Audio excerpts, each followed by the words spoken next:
Welcome back to the best book ever. Last week, we explored why Jesus had to die and found out it was connected to forgiveness for sin. This week, we're looking deeper into what forgiveness is, what it means, and how to do it well. You've probably heard how God told Jonah to go to Nineveh and how Jonah ran away, was swallowed by a fish, and then vomited onto the beach. But have you ever heard the end of the story?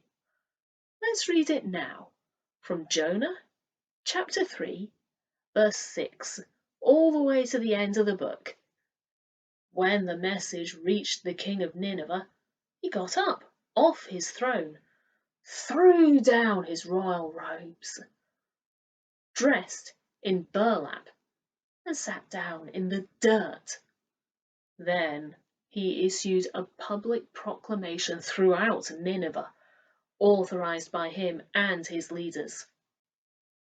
Not one drop of water, not one bite of food, for man, woman, or animal, including your herds and flocks.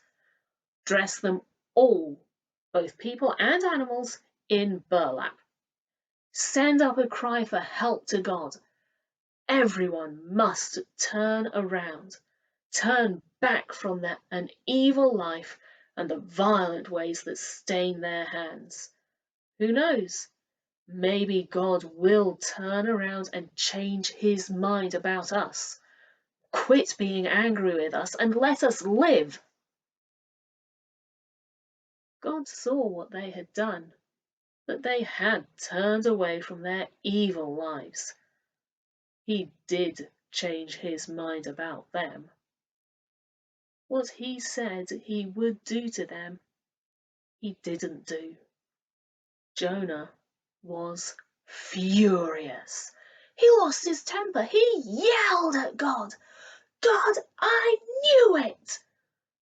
When I was back home, I knew this was going to happen. That's why I ran off to Tarshish.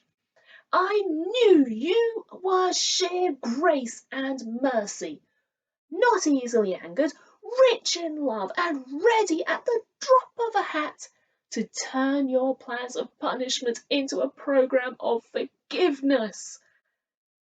So, God, if you won't kill them, kill me. I'm better off dead. God said, what do you have to be angry about? But Jonah just left. He went out of the city to the east and sat down in a sulk. He put together a makeshift shelter of leafy branches and sat there in the shade to see what would happen to the city. God arranged for a broadleaf tree to spring up. It grew over Jonah to cool him off and get him out of his angry sulk. Jonah was pleased and enjoyed the shade. Life was looking up. But then God sent a worm. By dawn of the next day, the worm had bored into the shade tree and it withered away. The sun came up and God sent a hot, blistering wind from the east. The sun beat down on Jonah's head. He started to faint. He prayed to die. I'm better off dead. Then God said to Jonah, what right do you have to get angry about this shade tree? Jonah said, plenty of right. It's made me angry enough to die. God said, what's this? How is it that you can change your feelings from pleasure to anger overnight about a mere shade tree that you did nothing to get? You neither planted nor watered it. It grew up one night and died the next night. So why can't I likewise change what I feel about Nineveh from anger to pleasure. This big city of more than 120,000 childlike people who don't yet know right from wrong, to say nothing of all the innocent animals. At the end of chapter 3, we find out that the people of Nineveh all repented, turning away from the sinful things they had been doing and showing how sorry they were for unwittingly angering God. We also see God's complete forgiveness for a city condemned to complete destruction in chapter 1.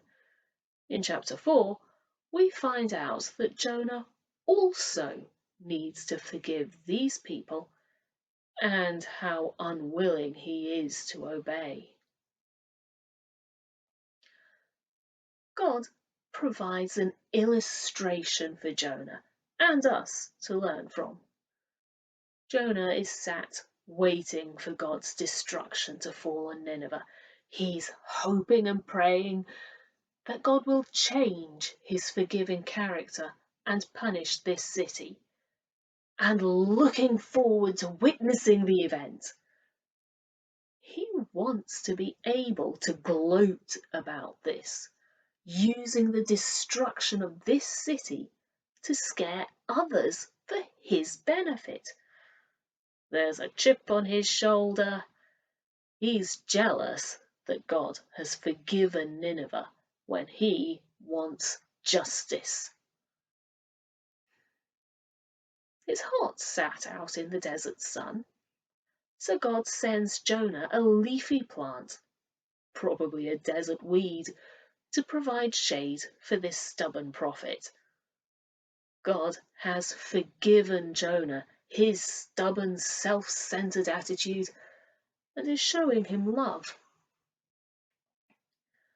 Then God teaches us a lesson by sending a worm to kill the plant, not because he wants Jonah to suffer, but because he wants Jonah to learn to forgive. When Jonah complains, God explains the illustration. Even though you had nothing to do with its growth, you love this plant enough to complain that it's died so quickly. Why should I not love this city I watched grow over many generations, with over 120,000 people in it who have never heard of me? For God, forgiveness is an expression of love. The moment the people realized they had sinned and turned to Him, He forgave them because He loved them. He didn't want to punish them as justice demanded, so He sent Jonah, knowing they would change. He doesn't want to punish you.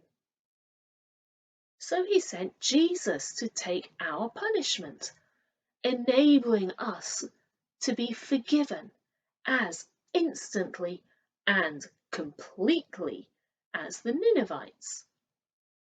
But He will use unpleasant things to teach us His way. In Luke chapter 8, verse 26 to 39, we find a different illustration of forgiveness. They sailed on to the country of the Gerasenes, directly opposite Galilee. He had stepped out onto land. A man from town met him. He was a victim of demons. He hadn't worn clothes for a long time, nor lived at home. He lived in the cemetery. When he saw Jesus, he screamed, fell before him and bellowed, "What business do you have messing with me? You're Jesus, Son of the High God, but don't give me a hard time." The man said this because Jesus had started to order the unclean spirit out of him. Time after time, the demon threw the man into convulsions. He had been placed under constant guard and tied with chains and shackles, but crazed and driven wild by the demons, he would shatter his bonds. Jesus asked him, "What is your name?" "Mob. My name is Mob," he said, because many demons afflicted him, and they begged Jesus desperately not to order them into the bottomless pit. A large herd of pigs was browsing and rooting on a nearby hill. The demons begged Jesus to order them into the pigs. He gave the order. It was even worse for the pigs than for the man. Crazed, they stampeded over a cliff into the lake and drowned. Those tending the pigs, scared to death, bolted and told their story in the town and country. People went out to see what had happened. They came to Jesus and found the man from whom the demons had been sent sitting there at Jesus' feet, wearing decent clothes and making sense. It was a holy moment, and for a short time they were more reverent than curious. Then those who had seen it happen told how the demonic had been saved. Later, a great many people from the Gerasene countryside got together and asked Jesus to leave. Too much change too fast. They were scared. So Jesus got back into the boat and set off. The man whom he had delivered from the demons asked to go with him, but he sent him back, saying, "Go home, tell everything God did in you." So he went back and preached all over town everything Jesus had done to him. Jesus deliberately went to find the man controlled by Legion. We know this because he had to go out of his way in crossing the lake to reach this region, a place rarely visited by Jews, and I suspect this is the only time Jesus went there. It appears they pulled up close to the graveyard where this man lived, and as soon as Jesus had finished restoring this man, he left. It's hard to tell if this man could pray while he was tortured by Legion. It is clear that as soon as he was set free, he turned to God.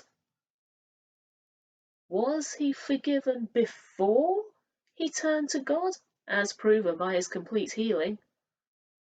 I think he was. If God can forgive people hopelessly possessed and controlled by the devil before they show any interest in him, we should also forgive them and help them to be free, even if they have shown no interest in God. It was the devils inside the man that cursed God and caused the man to hurt himself physically, mentally, and emotionally. Having looked at the reality of the resurrection, the meaning of sacrifice, and true forgiveness, next week we will end this short series by exploring the concept of redemption. In the meantime, please subscribe, like, comment, and share so others can hear the Word of God. And God bless you. See you next time. Bye.